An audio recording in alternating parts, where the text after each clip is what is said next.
ભારત દેશના પૂર્વોત્તર રાજ્ય અરુણાચલ પ્રદેશ રાજ્યમાં એક વિશિષ્ટ યાત્રા દર વર્ષે યોજાય છે, જેમાં દેશના જુદા જુદા રાજ્યોમાંથી લોકો જોડાય છે.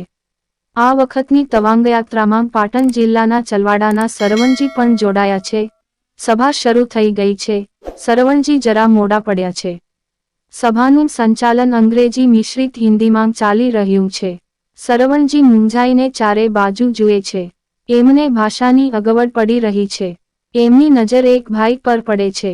એ ભાઈ ગુજરાતી હશે એમ માનીને સરવણજી એમની નજીક સરે છે, પણ આ શું? એ ભાઈ તો પટપટ હિન્દીમાં અને ફટફટ અંગ્રેજીમાં વાતો કરી રહ્યા છે.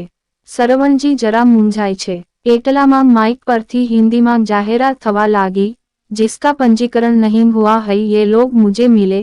સરવણજીની કોઠાસૂઝ જેવી તેવી નથી. એ એટલું તો સમજી જ જાય છે કે માનો ન માનો પણ માઇકમાં બોલ્યા એટલે કંઈક કામની વાત તો હશે જ. તેઓ ગણગણે છે, આ પંજીકરણ શું હશે? તેમને બાજુમાં ઊભેલા એક ભાઈને ભાંગી તૂટી હિન્દીમાં પૂછ્યું, આપ કહાં સે આયે હો? એ ભાઈ બોલ્યા, મેં રાજસ્થાન ઉદયપુર સે હું. સરવણજીએ હાથ હલાવીને એમને પૂછી લીધું, પંજીકરણ? એટલે તે ભાઈ બોલ્યો, હમારા હો ગયા. આપ પહેલે પંજીકરણ કરવા લો. સરવણજી ધીમેથી ગુજરાતીમાં બોલ્યા, અલ્યા ભાઈ આ પંજીકરણ એટલે શું? એ જ તો પંચાત છે. નજીકમાં ઊભેલા એક બહેન આ શબ્દો સાંભળી ગયા.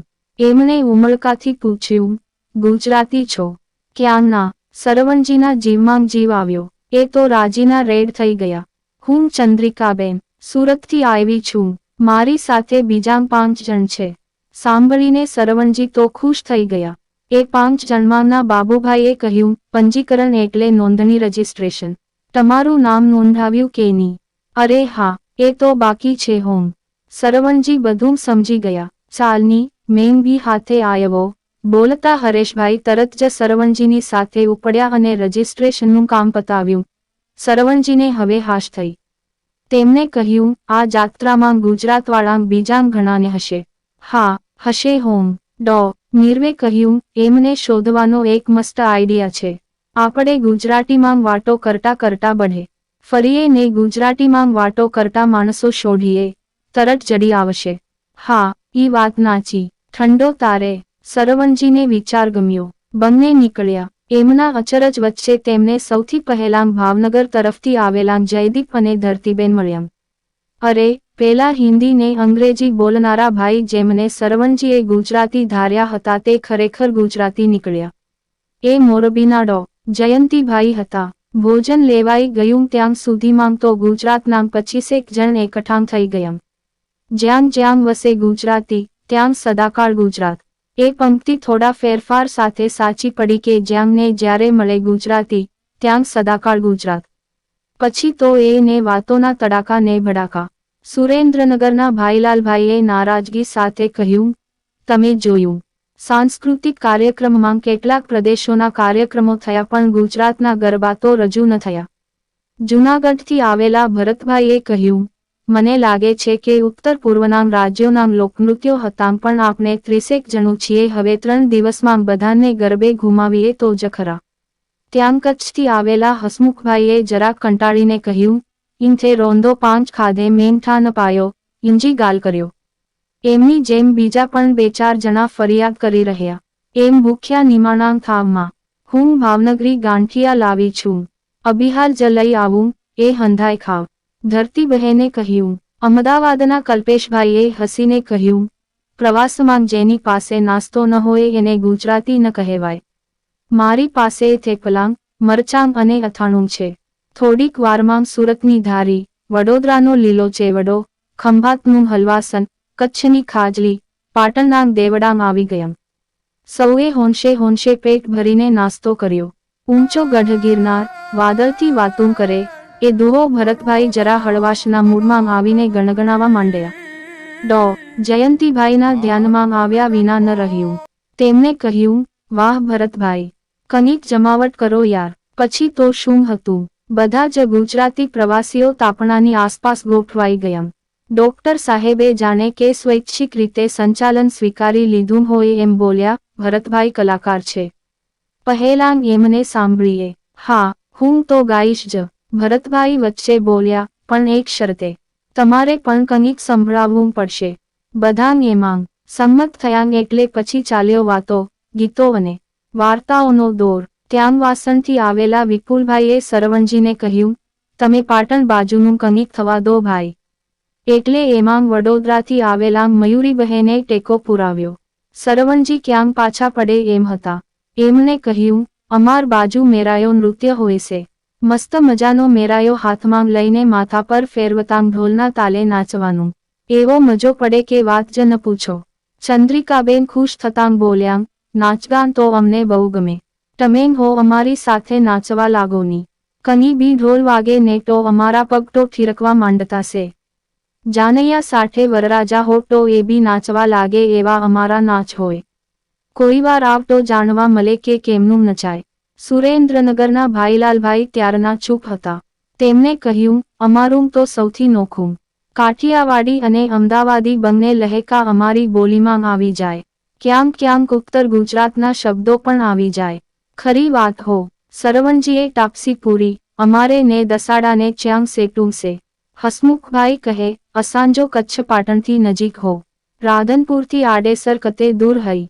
વાતોના તડાકા બરાબર જામ્યા. ત્યાં જયદીપભાઈએ સંભાળી આપ્યું. હતા, આ બધું તો બરાબર, પણ જયંતીભાઈએ હસીને કહ્યું, હા.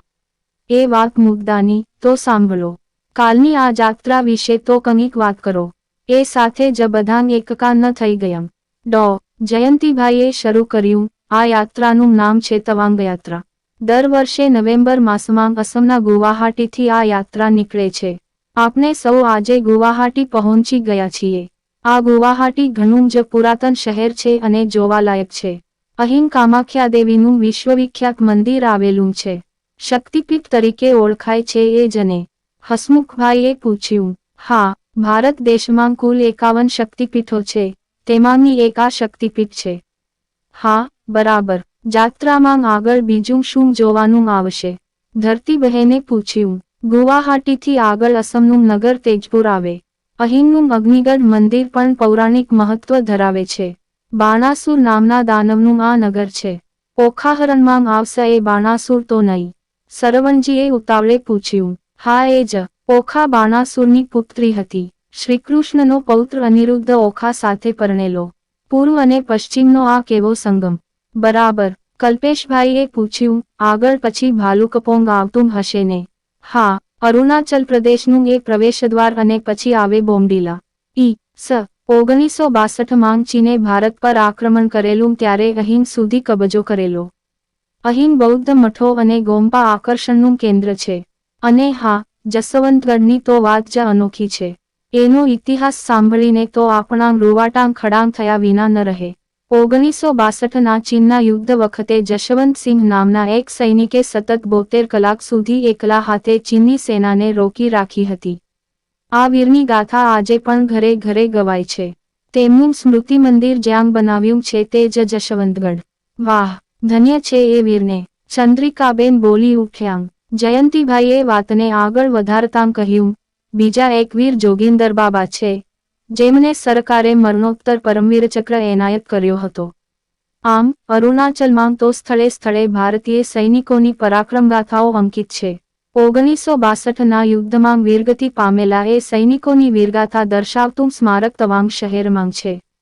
યાત્રાળુઓ આ શહીદ સ્મારકની મુલાકાત લઈને ધન્યતા અનુભવે છે. બૌદ્ધ ધર્મની ઝાંખી અહીં સહજ રીતે થાય. છઠ્ઠા દલાઈ લામાનું જન્મસ્થળ પણ અહીં જ છે. તવાંગથી દૂર એક ચટ્ટાન પર દલાઈ લામાના પગચિહ્નો પણ છે. અહીં દૂર દૂરથી અનેક શ્રદ્ધાળુઓ આવે છે. અને હા, શીખ ધર્મના પ્રથમ મહાન ગુરુ નાનકદેવનું આ તપસ્યા સ્થળ પણ છે, જેને નાનકલામા કહે છે. અને એક ખાસ મહત્વની વાત તો રહી જ ગઈ. અહીં યાત્રાના રસ્તે પ્રકૃતિ તો એવી વેરાઈને પડી છે કે તમે જોતાં જ રહેશો. અહીં ઝાંગ વોટરફોલ છે અને શોંગો તસેર લેક, શોંગ TSER લેક છે. એની વાતો લાંબી છે પણ યાત્રાના આકર્ષણ કેન્દ્ર આ કુદરતી દૃશ્યોથી તમે ધન્યતા અનુભવશો એ નક્કી છે. આનો મતલબ તો એ જ કે તવાંગ યાત્રા રાષ્ટ્રીય, ધાર્મિક અને પ્રાકૃતિક એમ ત્રણેય દૃષ્ટિએ અદકેરું મહત્વ ધરાવે છે. ખરું ને? બાબુભાઈ બોલ્યા. હા, બિલકુલ. હરેશભાઈએ ટાપસી પૂરી. જયંતીભાઈ, તમે માહિતી તો એ રીતે આપી કે શીરાની જેમ ગળે ઉતરી ગઈ. પણ હા, એક સવાલ મને થાય છે. અંબાજીથી આવેલા અમૃતભાઈ પહેલીવાર બોલ્યા. તે પૂછી લો ને તમત મારે. આપને તો છેક સરહદે જવાનું છે તો પછી આ યાત્રાને તવાંગ યાત્રા કેમ કહે છે? હા, સરસ પ્રશ્ન છે. આમ તો આ યાત્રા અરુણાચલ પ્રદેશમાં જ્યાં ભારત, ભૂતાન અને ચીનના કબજામાં તિબેટ છે એ ત્રણેય દેશની સરહદે આવેલ બુમલા બોર્ડર સુધી નીકળે છે. આ સ્થળ બોર્ડર પર્સનલ મીટિંગ પોઈન્ટ છે. પણ આ યાત્રાનો છેલ્લો પડાવ તવાંગ શહેરમાં હોય છે, તેથી એને તવાંગ તીર્થયાત્રા કહે છે. અધોરેખિત. ઓકે, સમજ્યો. પણ તવાંગ શહેર કેવડું હશે? તવાંગ આશરે 11,000 જેટલી વસ્તી ધરાવતું તવાંગ જિલ્લાનું મુખ્ય મથક છે. જયંતિભાઈએ વાતનો બંધ વાળતાં કહ્યું, આ રાષ્ટ્રીય યાત્રા છે. ભારતભરમાંથી યાત્રાળુઓ આમાં જોડાય છે. આપણે આવ્યા એમ સૌ આગળના દિવસે ગુવાહાટી પહોંચે છે. પછી તો આપણે જાણીએ છીએ કે આયોજકો દ્વારા હોટલમાં ઉતારા અપાય છે. સાંજે તમામ યાત્રાળુઓની એક બેઠક મળે છે. કહો ને કે રાષ્ટ્રીય યાત્રાના પ્રવાસીઓનો સ્વાગત સમારંભ. અહીં ભારતીય સાંસ્કૃતિક પરંપરા અને વારસાને પ્રદર્શિત કરતો કાર્યક્રમ પણ થાય છે. યાત્રાના આયોજક વરિષ્ઠ યજમાનો દેશભરમાંથી આવેલા યાત્રાળુઓને આવકારે છે. અસમના રાજ્યપાલ જેવા મહાનુભાવ પણ સ્વાગત કાર્યક્રમમાં પધારે છે. એક અદ્ભુત મેળાવડો જામે છે. અહીં જુદી જુદી ભાષાઓ, જુદા જુદા પોશાકો ને જુદી જુદી પરંપરાઓ ખરી છતાં કંઈક તો એવું છે કે જે સૌને એક સૂત્રે જોડી રાખે છે. એ બધું આપણે જોયું. હવે તમને મુખ્ય વાત કહું. આ તવાંગ યાત્રાનો એક હેતુ દૂર દૂર સરહદ ઉપર રહેતા લોકોને વિશેષ આત્મીયતા પૂરી પાડી તેમને ભારત સાથે જોડવાનો છે. આ યાત્રામાં યાત્રીઓ સમાનભાવથી કામાખ્યા દેવી, ભગવાન બુદ્ધ અને ગુરુ નાનક સંબંધિત સ્થળોની યાત્રા કરીને ધન્ય થાય છે. ઈ.સ. 1962માં પરાક્રમ દાખવી વીરગતિ પામેલા સૈનિકોની પરાક્રમગાથા સૌ જાણે છે. તવાંગ સ્થિત શહીદ સ્મારકના દર્શન કરે છે. યાત્રિકો સરહદે જઈ ભારતમાતાનો જયઘોષ કરે છે. દુનિયાનો છેલ્લો ગુલામ દેશ તિબેટ છે, તેની સ્વતંત્રતાનો સંકલ્પ લે છે. ઈ.સ. 1962માં ચીને હુમલો કરીને ભારતની હજારો કિમી જમીન પર કબજો કરી લીધો છે, તે ભૂમિની મુક્તિનો પણ સંકલ્પ લે છે. આ સાંભળતાં સૌને ધન્યતાની અનુભૂતિ થઈ. સૌની આંખ સામે એક પછી એક સ્થળ આવવા લાગ્યું.